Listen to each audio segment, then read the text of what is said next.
Hello, sir. Excellent day, excellent afternoon, excellent evening, depending on what time you're watching this. Is it live on replay? This is Coach DSK. How are we doing? All right. I want to share something with us today, and it took me about 2 days to get all of these thoughts on paper. Um, so I thought to get it out to uh, my audience, and I'm going to tie to this particular one falling or you're currently down. These are the steps you can take to get back up.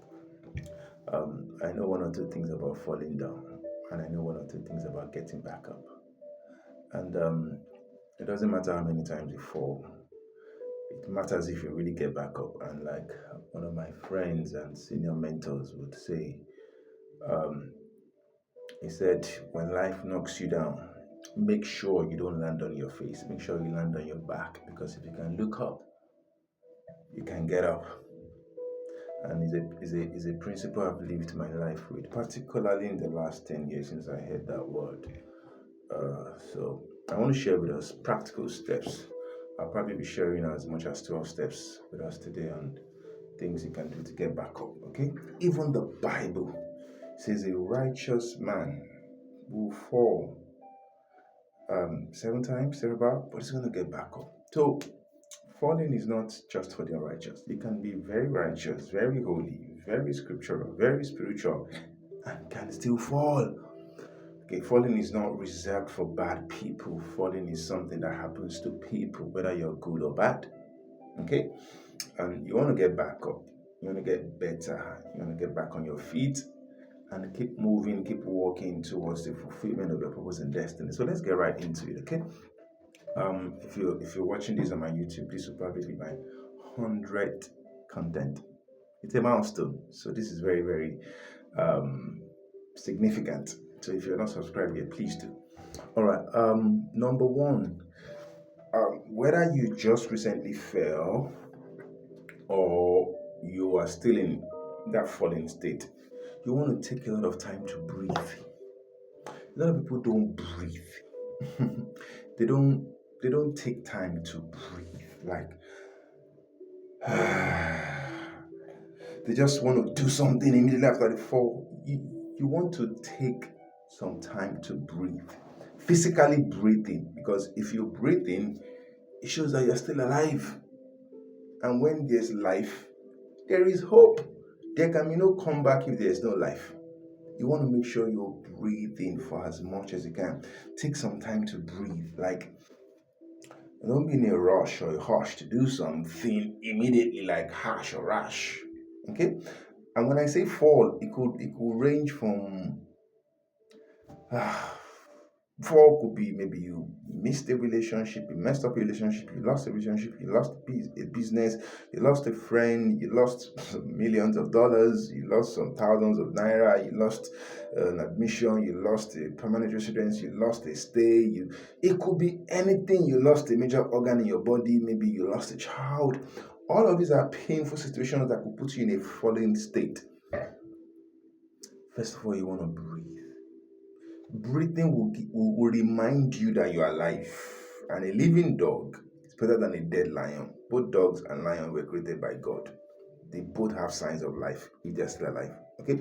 Number two, you might not have appetite for food. Food will be the last thing on your mind. See, as I was writing these steps down, I was remembering um, the times when I was really, really down, almost out. But mercy said no. So I'm sharing from a place of experience, helped by the Spirit of God. So you might not have appetite for food, okay?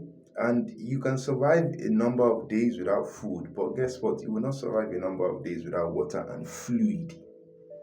So you want to drink a lot of water so that your major organs can stay functional. Because you don't want a major organ shutting down on you. I know what I'm saying. You want to drink a lot of fluid, just drink water. Just it's completely stay away from of dangerous fluids. Just take water, breathe, takes a lot of water, and just stay hydrated. even if you don't stay belly full, like just stay very hydrated. Okay. Number three, identify and recognize the emotions that you're feeling. See, if you can't pinpoint what you're feeling, you are in a scattered state. Okay. What was the first job God gave Adam? To name the animals. If you can name something, you can relate with that thing and deal with that thing better. Okay? You can't solve a problem you can identify. You have to identify the feelings that you're feeling. Don't dismiss them. Identify them. Put a name on it. Is it anger? Identify it. Is it pain, physical pain? Identify it. Is it emotional trauma? Identify it. Is it sadness? Identify it. Is it disappointment? Identify it. See, if you can pinpoint and name the feeling, you will be better positioned to address and conquer the feeling. You can't kill that which you don't know. Do you understand? Every solution is targeted at a particular identified problem. Okay, identify it. This helps you to know what you're dealing with, and it could help you to know the combination of things you're dealing with. Number four, it might be very difficult to talk to somebody because a problem shared with the wrong person is a problem multiplied. If you cry on the shoulder of a tortoise, you will find yourself on CNN. Did I say tortoise? Parrot. You find yourself on CNN and Sky News combined. Okay, it might be difficult to find a trusted person, but you have to. You have to. Of course, the person that puts you in that position, if somebody actually did, is not the person to talk to as at that particular time, because you might blow up and blow the thing out of proportion even further. You want to talk to more recommended person should be an elderly person, somebody you trust and you know gives a damn about you. Somebody you love and somebody you're sure loves you and wouldn't want you to get lost inside that fallen state. Okay, find somebody that you can trust, somebody that you can unburden to, not a man or a woman that will take advantage of you. Because there's this joke I heard that be careful of the man that says, "Who did this to you? You don't deserve this." Now that one won't finish you. See, don't talk to people that you suspect might have a hidden agenda towards you or against you. Find a trusted person. It could be a mentor, it could be somebody that is a spiritual head over you, or somebody that is like maybe more experienced than you, that will not give you just plain rice advice that has no stew or chicken on it, if you know what I mean. Advice that can help you. Number five, if you can pray, pray. But even the Bible says there are some times that we can't put the thoughts into words and they won't come out. If the Bible said that, then there are times when such a thing can happen. But if you can't pray, you probably want to use music. Oh, God bless music. I remember a particular time like that. I don't want to make this post about me or any personal experience, but it was a time when I couldn't pray. It was a physical pain, that one. It was as if I was dying in my apartment, still back in Nigeria, then Lagos. I just played a Frank Edwards song. Oh, that song kept me alive. Yes, it's that song. As I sang it, the song was entering me, and it was like that song was a life support before a human being showed up, and of course they carried me to the hospital that day, intensive care units to be precise. What am I saying? Maybe if your phone does not have internet, then you might not be able to stream on Boomplay or YouTube. Have a playlist on your phone. That's not the time to be listening to bang, bang, bang, bang, bang, rap music. I kill, I die, I kill, I die. You want to have some special songs on your phone, like a go-to song. That if anything, that song can jack you up and pray for you and pray with you. As you sing along, your spirit is energized. Even Saul, a king, needed song and harp to get himself back. Do you understand? So if you can pray, good. If you can pray in words, pray in tongues, pray under your breath. But if you can't put things in prayer, just find songs that you can connect to. that can keep you alive like oxygen keeps people alive in intensive unit. Do you understand? Okay. Number 6.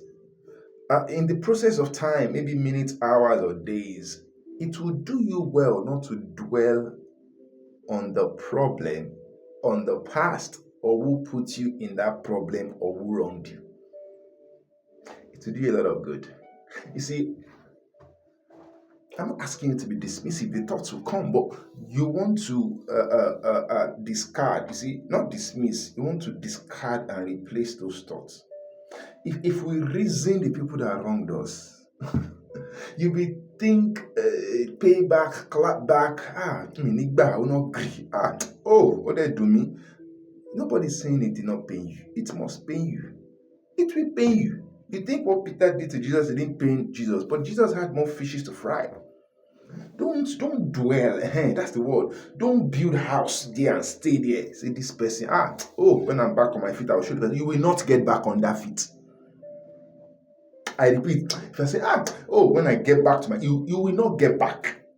Because your reason for getting back is wrong. When intention is wrong, even God has the way of not answering that intention again. Do you understand? So just don't dwell on who put you in that mess. You see, you remember the people that put you in a mess, but more importantly, you remember those that were there with you in that mess, and more importantly, those that brought you out of that mess, of that fallen state. Number 7, you see, all of these 12 things might not be useful for you. Pick the ones that are most useful. I think everything will be useful at different points in your recovery. Okay, I was looking at the definition of the word recovery, and it's, getting back to your place of peace and rest. I said, that's my definition. All right. Number 7, use forgiveness as a gift for yourself. Yes, be selfish at that point. You see, forgiveness, as we understand it or as we are taught, is forgive this person. Forgive yourself for firstly being stupid. Forgive yourself for being vulnerable. Forgive yourself for allowing your humanity to dominate your spirituality. Forgive yourself for allowing yourself to be so uninformed, exposed, to have been put on the edge. Not the anger of, I did not try. No, forgive yourself. The escape. If you knew better, you would have done better. If you knew better, you would have spoken better. If you knew better, you would have had or allowed more emotional intelligence to come to play. At times, we have intelligence that we don't display.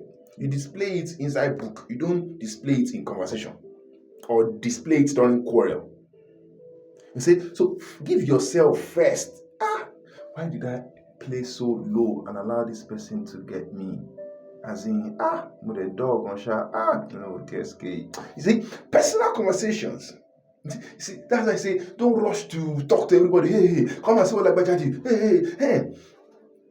Talk to yourself. You are the most important player in that game at that moment, you and the Spirit of God. As you're talking to God, either through prayer or through something, talking to yourself, shouldn't I have done better? Is it that I didn't know how to respond better? Why did I allow myself? See, when Moses killed that Egyptian and he he took off, he left the country. He had 40 years to think. I like to think that was a sentencing, but he sentenced himself. I wish I could dwell on that, but I don't want to go outside of these 12 things. There's always a lot to share, but there's hardly time to share them. He had time. That's why when they sentence you, hopefully you won't go through hard labor in that prison. You have enough time to think. You see, that time you didn't think outside, you will think it inside. And it's not a bad time if you use it well. Moses had 40 years. He thought. He heard until he could hear the voice of God even in the fire. See, that recovery time is a time to think. What could I have done better? Okay? So, forgive whoever wronged you. That's the second gift. Do you know why? You are adding more gifts to the gift you give yourself. You see, forgiving the person removes you from a place of I will do you. You have left the person in the hands of God to do what your angry self should have done. You have escaped danger. An example came to my mind now, but the example is not appropriate for this video. It will be later. It will have been very good, but I deem it fit that it's not appropriate. A lot of people, let me take that out. Okay, give that person that gift. Wait, see you. You see this thing you did to me? I'll give you the grace and allow God to fix you.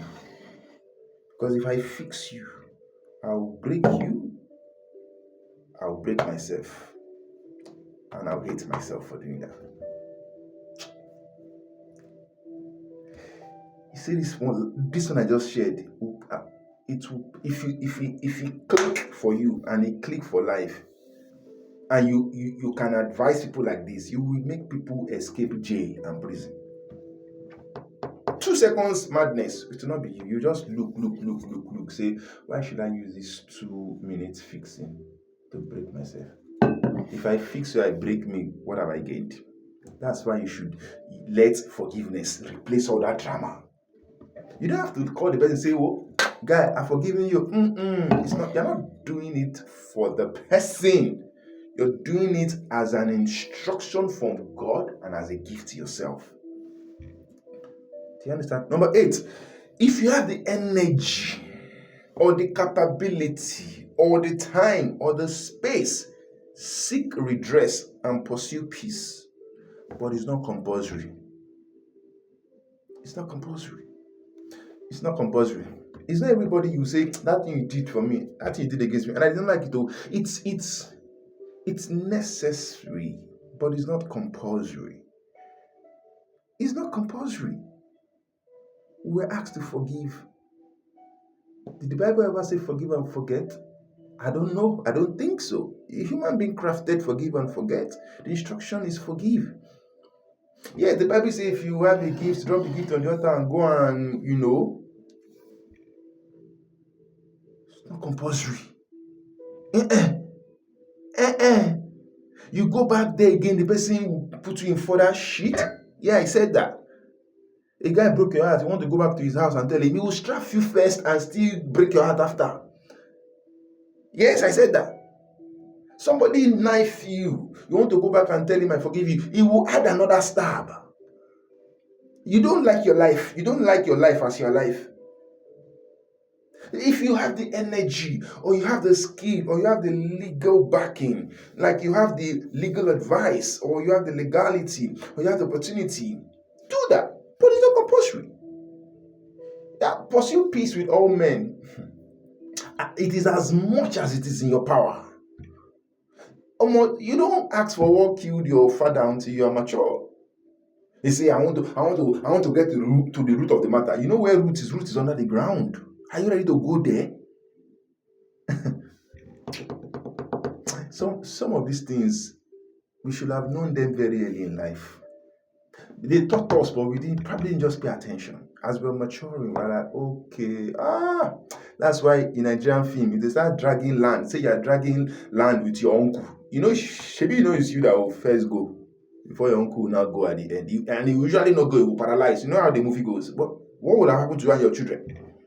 You get the gist. Let some things go. Right? Number 8, if there is a lesson to learn it. Because if you don't learn it, you have wasted a crisis. A crisis is a painful thing that comes with strong, difficult, lifelong lessons. I don't want to use the word I hate to, but I will say it. I hate to hear it when somebody said something is not my fault 100%. You have not learned responsibility to accept it. Say this thing is this person's fault 100%. Oh, need fault. You don't have 1% fault. So that 1% fault, it is a lesson to learn. Learn it and don't waste it. Otherwise, that fall or that crisis or that problem will repeat itself. Maybe not with this person, but with somebody else. I have a friend, Osas. I miss my guy. Osas, we're in Port Harcourt, and there was something he said when we're in a car going for an event. He said, if you don't learn a lesson, that lesson will repeat itself again and again, and it will come back again and again. till you will learn it. Life will keep throwing it back at you till you learn it, because it's an exam you have not passed. So if there is a lesson, I say if, because some people will prove it to me. That is not my fault. I say, no, Lord, it's not me, it's him, it's her. You were culpable or gullible at some point. If that's the lesson you have to learn, why not? Learn it. Don't let the fall be a waste. Somebody said, if God knew man was going to fall, why did he allow it? If he knew it, why didn't he prevent it? There's a lesson in the fall, Oga. If the fall did not happen, would Jesus have come? That's a strong question. I have to go and study my Bible more for that one. But there's always a lesson to learn in every problem or situation. Learn it, and don't just take the bad. Take the good and move on. All right. What are we on now? That was number 8. Number 9. If you have to dissociate from a person, a place, a job, or a business to find peace and to stay at peace, please do. I'll repeat that. If you have to dissociate from a person, a group of people, a place, a business, a company, an organization to find your peace, stay alive, please do. I did not say marriage.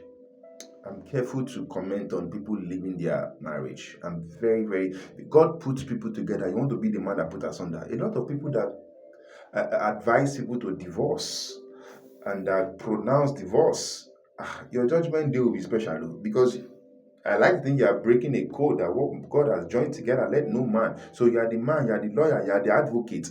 Your own questions will be longer, I think. You better have good answers.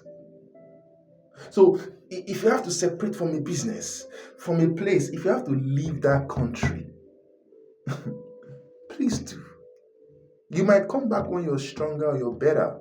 But if you have to leave, please do. Otherwise, there can be reoffending. There can be another crisis. There can be another breakout. There can be another breaking. Is that what you want? The video is getting longer, but I hope you're finding value. It's like a sermon. When pastor preaches, it's usually 30 minutes. Am I a pastor? Maybe not yet. Okay? That's number 10. I have 2 more. Number 11. If you experience all of this point I'm sharing, I'm speaking from the depth of my heart, and I'm speaking from the painful place and from the experienced place. If you pay attention, you will know.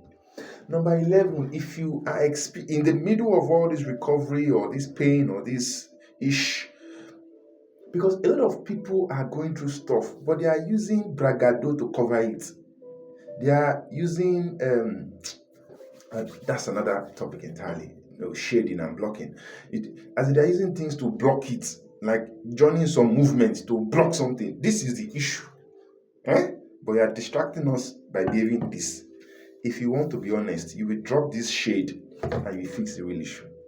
And that happens in relationship. A lot of people are angry. All men are foolish.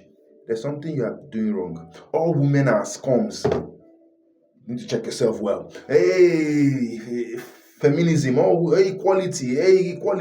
There's a problem you have not. There's something that did you wrong that you are taking it out on every other person. The earlier you fix that, the better for you.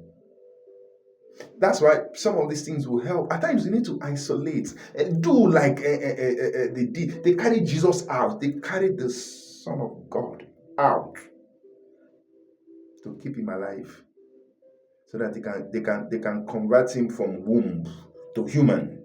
At times you need to reborn yourself. I hope you are catching what I'm saying. At times you need to leave where you are and go and rediscover and reborn. By the time you come back, all the bad issues clamped up in struggles will have left, and you will be reborn with new purpose and new vision. I know I'm sharing this thing. I'm also sharing it for myself, but not just for myself, but for everybody that is connecting or that the Spirit of God is going to use this for. Number 11, if you experience things like fear, incessant, panic attacks. There was one time like that. I won't say much about this so that you don't draw clues.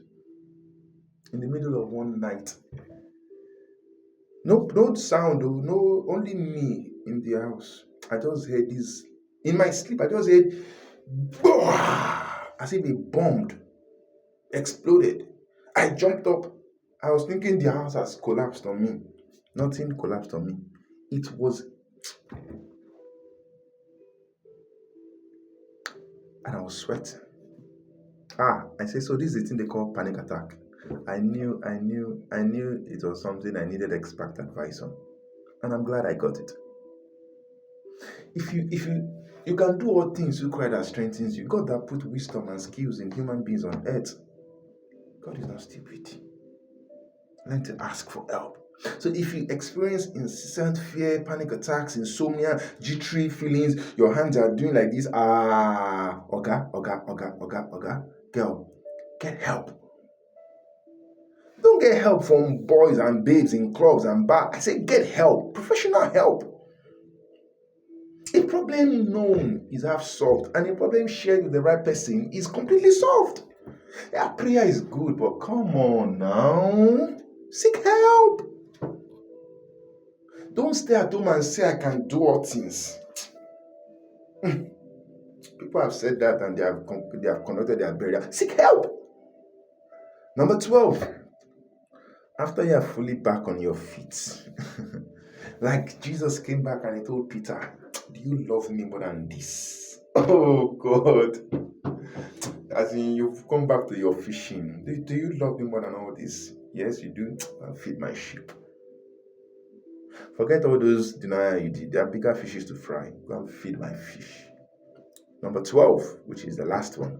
After you have gotten back on your... See, that's the reason why you have to get back on your feet, because of number 12. So that you can turn that crisis, that fall, that mess into a message. That message can be your new purpose in life. You can do it for the rest of your life and prevent other people from experiencing that fall or coming out of that fall or getting back on their feet. That can help you discover new purpose.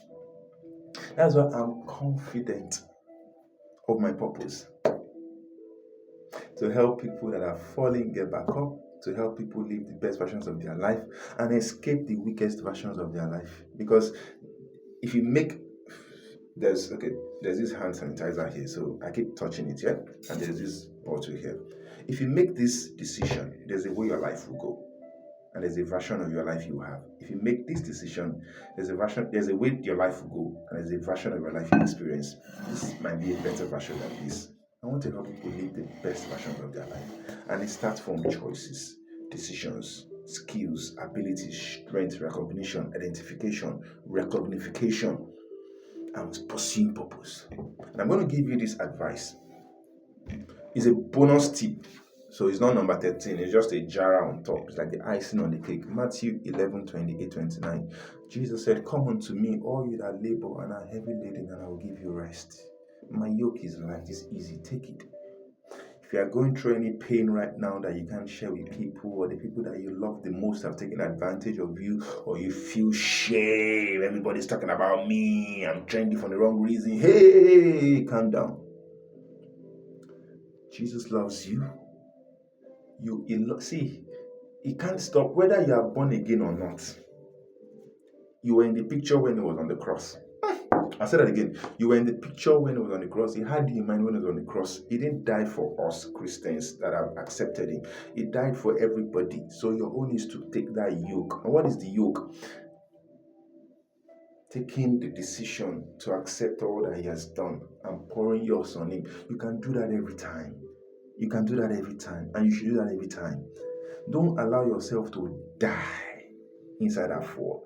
Let me translate that in English. English is limited. It is the person, I don't want to spoil it. It's the person that has died, that his own has been, that his own has finished. Do you understand? Share this with somebody that needs recovery, that needs strength, whether dealing with a sickness, an illness, a divorce, the death of somebody, the end of a marriage, the end of something. You will get back up again. Better. Look at when Moses showed now. He didn't just go back into Egypt and was talking to those guys. I wanted to kill him. He went to the number one man, Pharaoh, let my people go. You will come back stronger. And I hope these 12 tips and the bonus tips will help you and will assist you in your recovery. All right? It's a long video, but it's one that you can watch again and again. I believe it will help you. Till we see the next time, this is Coach DSK. I love you, and I'm rooting for you to have the best version of your life. So help you, God. So help us, God. Till we see you next time. Bye for now.